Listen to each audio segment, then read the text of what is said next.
We just got, guys, the number that we've been waiting for all morning. Just moments ago, the Labor Department put out its statistics.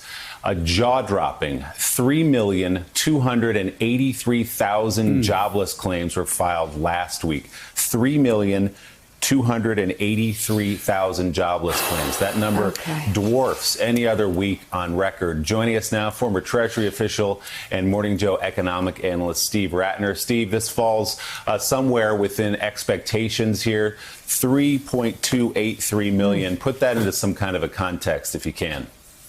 Well, first, Willie, it is actually, I think, in fairness to all the economic forecasters, nobody really had any idea what was going to happen today, except that it was going to be bad. But this is roughly twice, I think, what the consensus estimates were.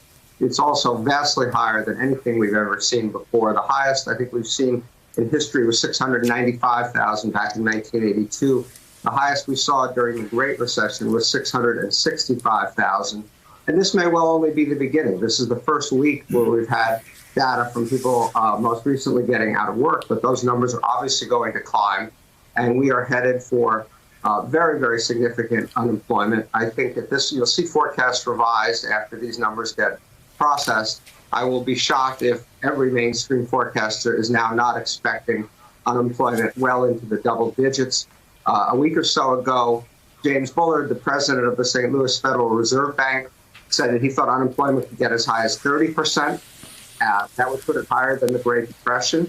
Obviously, these are unusual circumstances, but we are clearly in a major recession with major impacts on working men and women in this country who are not going to have their jobs.